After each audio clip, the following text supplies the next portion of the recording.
So where do you start when you want to create something new? What do you do when you're handed a blank page or an empty canvas or a silent room and you're told to create something that's never been created before? Now you have the potential to do this because you have ideas, you have thoughts, and they want to come out. But suddenly, when you're just given full freedom to do whatever you want, however you want, just to create something new, all of a sudden those thoughts feel like they disappear, right? Sometimes. Why is that? Well, the short answer is it's a combination of a lot of things, but basically, when everything is a possibility, there are suddenly too many things for your brain to juggle, right? It wants the thoughts to come out, but which thought's going to come out first? How is it going to come out? Is it going to come out the right way? What does the right way even mean? And so the brain freezes while it thinks about all of these possibilities. Right? So our brains like knowing things. And one of the ways that our brains know things is through their structure. Right? Structure gives the brain a nice safe area to play in. And when applied well, right, not too constricting, but when applied well, this structure actually gives the brain freedom to express thoughts in new and exciting ways and to express new and exciting things. Right? This is one of the reasons that music therapy works. Music, by its nature, has structure. So if you're thinking about a pop song, you might think of verses and bridges and choruses.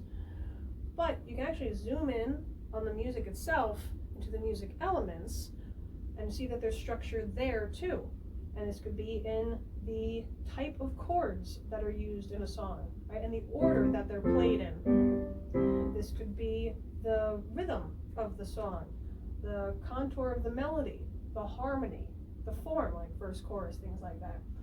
The time signature, how the rhythms are grouped together, right?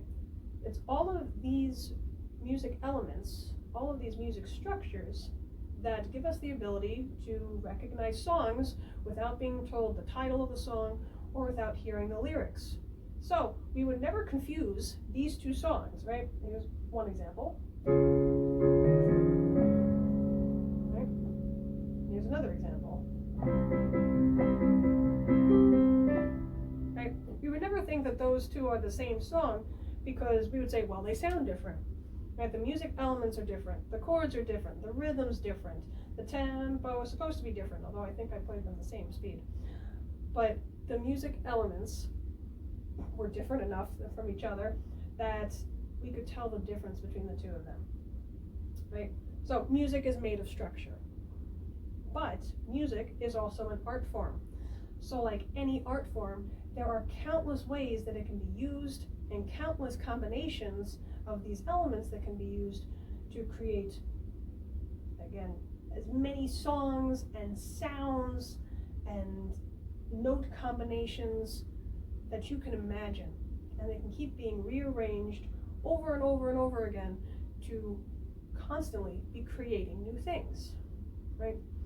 So when people improvise, like I was doing at the beginning of the video, I had a structure in mind, right?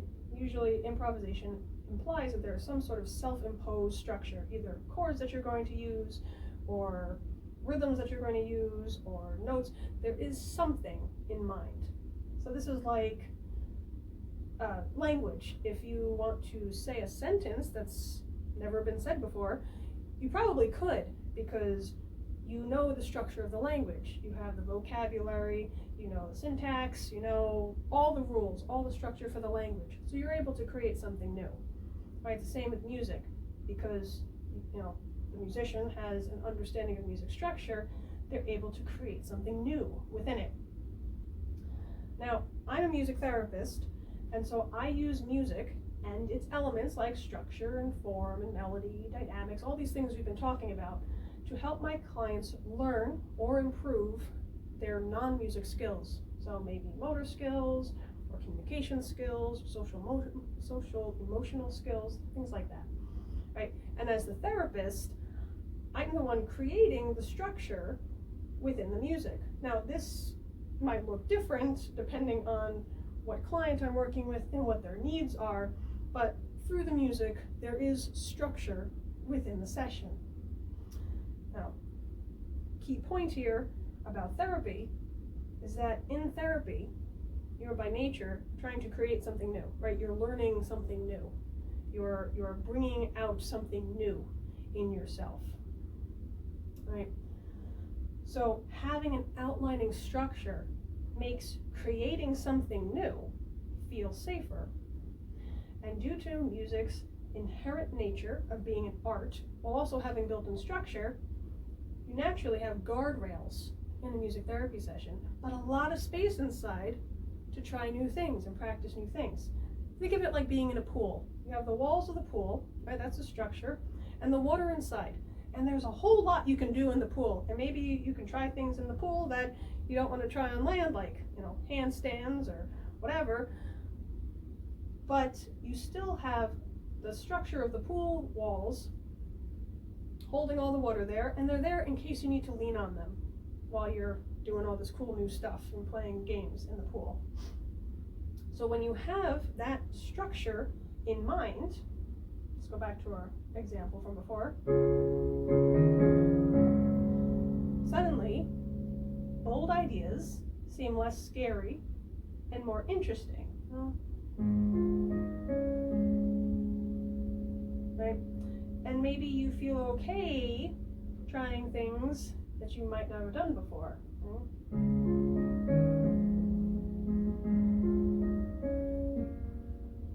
Okay, that was pretty new, pretty different. And then you see that you can do it, right? And it's not so scary.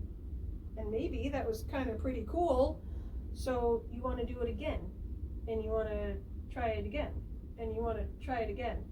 And you keep practicing, and you keep practicing your new skills. You keep working on whatever your clinical goals are when you're in music therapy. And you just keep doing it more because it feels safe to do so. So let's try that in the music. So we have our structure. Now I'm going to try that new thing from before.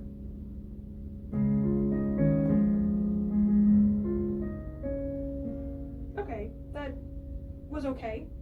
I'm going to lean on my structure again. Alright, now I'm going to try something new again.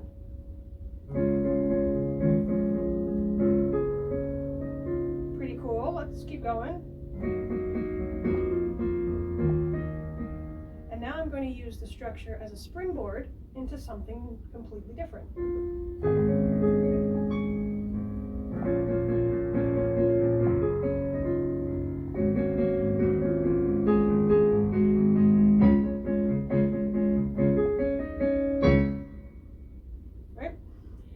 One of the many reasons that music therapy works. So I hope you learned something today. I hope you enjoyed the mashup. And please let me know any questions you have about music therapy or anything we talked about today down in the comments. And otherwise, please subscribe so I get to see you again soon. Bye.